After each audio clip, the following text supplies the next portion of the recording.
Hi friends, Kaveri ನದಿ ನೀರು ನಿರ್ವಹಣಾ ಪ್ರಾಧಿಕಾರದ ಪ್ರಕಾರ ಯಾವ ತಿಂಗಳು ಎಷ್ಟು ಪ್ರಮಾಣದ ನೀರನ್ನು KRS ಡ್ಯಾಮ್ನಿಂದ ಕರ್ನಾಟಕ ತಮಿಳುನಾಡು ರಾಜ್ಯಕ್ಕೆ ಹರಿಸಬೇಕು ನಿಮಗೆ ಗೊತ್ತಾ? ಮತ್ತು ಈ ವಿಷಯ ಹೀಗೆ ಚರ್ಚೆಗೆ ಬರಲು ಕಾರಣವೇನು ಅಂತ ನೋಡುವುದಕ್ಕಿಂತ ಮೊದಲು ಈ ವಿಡಿಯೋಗೆ ಲೈಕ್ ಮಾಡಿ.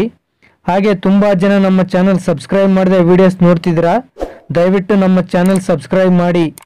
ತಮಿಳುನಾಡು ಮತ್ತೆ ಕಾವೇರಿ ನದಿ ನೀರು ನಿರ್ವಹಣಾ ಪ್ರಾಧಿಕಾರಕ್ಕೆ ಮನವಿಯನ್ನು ಸಲ್ಲಿಸಿದೆ. ಪ್ರತಿದಿನ 11,000 ಕ್ಯೂಸೆಕ್ ನೀರನ್ನು ತಮಿಳುನಾಡಿಗೆ ಹರಿಸಬೇಕು ಅಂತ.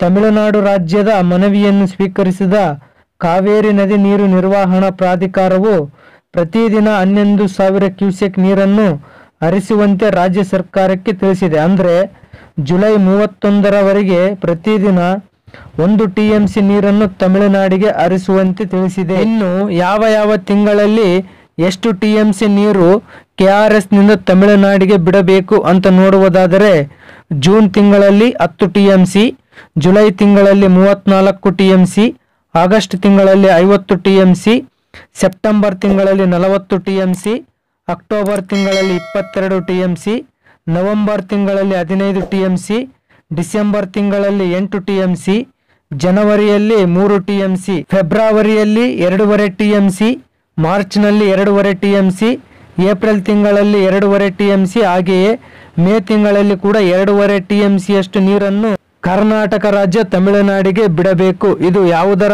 ಆಧಾರದ ಮೇಲೆ ಅಂತ ನೋಡುವುದಾದರೆ, ನಮ್ಮ ರಾಜ್ಯದಲ್ಲಿ ಮುಂಗಾರು ಮಳೆಯ ಪ್ರಭಾವ ಮತ್ತು ನಮ್ಮ ಜಲಾಶಯಗಳಲ್ಲಿರುವ ನೀರಿನ ಪ್ರಮಾಣವನ್ನು ನೋಡಿಕೊಂಡು ತಮಿಳುನಾಡಿಗೆ ನೀರು ಬಿಡಬೇಕು ಅಂತ ಕಾವೇರಿ ನದಿ ನೀರು ನಿರ್ವಹಣಾ ಪ್ರಾಧಿಕಾರವು ಮಾಹಿತಿಯನ್ನು ತಿಳಿಸಿದೆ.